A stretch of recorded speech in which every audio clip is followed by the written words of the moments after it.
ကမ္ဘာပေါ်မှာအကြီးဆုံးစာအုပ်ဈေးရောင်းပွဲတော်ဖြစ်တဲ့ The Bibbert Wolf စာအုပ်ဈေးရောင်းပွဲတော်ကိုမန္တလေးမြို့မှာမေလ30ရက်နေ့မနက်9:00နာရီမှစတင်ဖွင့်လှစ်ရောင်းချခဲ့ပါတယ်။မန္တလေးမြို့မှာကျင်းပပြုလုပ်တဲ့ The Bibbert Wolf Book Sale စာအုပ်အရောင်းပွဲကို Convention Center MCC မှာဖွင့်လှစ်ခဲ့ပြီးစာအုပ်ရည်တသန်းကျော်ခန့်ပါဝင်ပြသရောင်းချလျက်ရှိတာပဲဖြစ်ပါတယ်။အဆိုပါစာအုပ်အရောင်းပွဲတော်ကိုမေလ30ရက်နေ့မနက်ကဖွင့်လှစ်ခဲ့ပြီး2019ခုနှစ်မေလ31ရက်နေ့မှစတင်ကဇွန်လ10ရက်နေ့အထိ24နာရီဖွင့်လှစ်ရောင်းချသွားမှာပဲဖြစ်ပါတယ်။ဒါအပြင်စာအုပ်တွေကိုတအုပ်လျင်50% to 90% အထိ discount များလဲပေးအပ်မယ်လို့သိရပါတယ်။ The Bibbert Wolf Book Sale စာအုပ်ဈေးရောင်းပွဲတော်နဲ့ပတ်သက်ပြီး Read to Read မြန်မာအဖွဲ့မှဒရိုက်တာဦးမျိုးအောင်ကအခုလိုပဲပြောပါတယ်။ဒီစာအုပ်ပွဲကတော့ဗမာပြည်မှာရှိတဲ့စာဖတ်ပရိသတ်အားလုံးစာအုပ်ကိုလက်လန်းမိတဲ့ဈေးနဲ့ရစေချင်တယ်ပေါ့နော်။နောက်အထူးသဖြင့်ဗမာပြည်မှာအင်္ဂလိပ်စာအုပ်လိုချင်ပြီဆိုရင်တော်တော်ရှားပါတယ်။အဲဒီရှားပါတဲ့ဟာကိုလည်းနည်းပါးသွားစေချင်တယ်။နောက်တစ်ခုကယနေ့ခေတ်လူငယ်လူရွယ်တွေကိုအင်္ဂလိပ်ဘာသာနဲ့စာအုပ်တွေကိုပို့ပြီးတော့ဖတ်စေချင်တယ်။ဘာလို့ဆိုတော့တိုင်းပြည်ကဒီတိုင်းရက်မနေဘူးတွားနေတဲ့အခါမှာဖွံ့ဖြိုးလာမယ်တိုးတက်လာမယ်နိုင်ငံခြားကုမ္ပဏီတွေလည်းအများ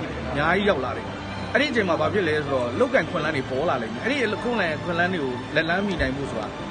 အင်္ဂလိပ်ဘာသာစကားကျွမ်းကျင်မှဖြစ်မယ်။အဲ့ဒါကြောင့်လည်းဒီစာအုပ်ပွဲကိုလုပ်ဖို့စီစဉ်ရတယ်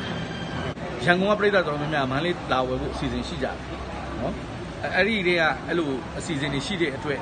မန္တလေးမှာလည်းအဲ့ဒီတုန်းကလုပ်မယ်လို့ဆုံးဖြတ်လိုက်တယ်။အဲ့တော့အခုဇွန်လမှာလုပ်ဖြစ်ပြီပေါ့။ဒါ2019အတွက်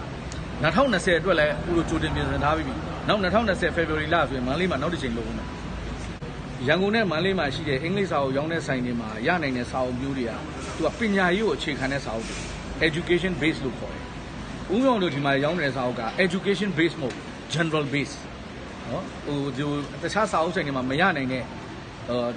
တူတာယတစာအုပ်တွေဟုတ်လားဟိုဓာတ်ပုံစာအုပ်တွေ graphic novels တွေ science fiction တွေနောက်ပြီးတော့ကလေးစာအုပ်အမျိုးမျိုးအားလုံးရနိုင်အောင်လုပ်ထားတယ်အားလုံးအုပ်ရည်ပေါင်းတန်းခင်းချင်းပြတာထားတယ်ကဲစာအုပ်လူတန်းကျင်တဲ့စိတ်ရှိတယ်ဆိုရင်လည်းဝယ်ပြီးကျွန်တော်တို့ Red Ready to ဆိုတဲ့ကောင်တာမှာသူ့သွားလို့ရပါတယ်အဲဒီမှာ Save the Library အဖွဲ့ကနေပြီးတော့ဒီစာအုပ်တွေကိုလက်ခံထားပြီးတော့မြန်မာပြည်တန်တန်လျားမှာရှိတဲ့စာကြည့်တိုက်တွေကိုလိုအပ်တဲ့စာကြည့်တိုက်တွေကို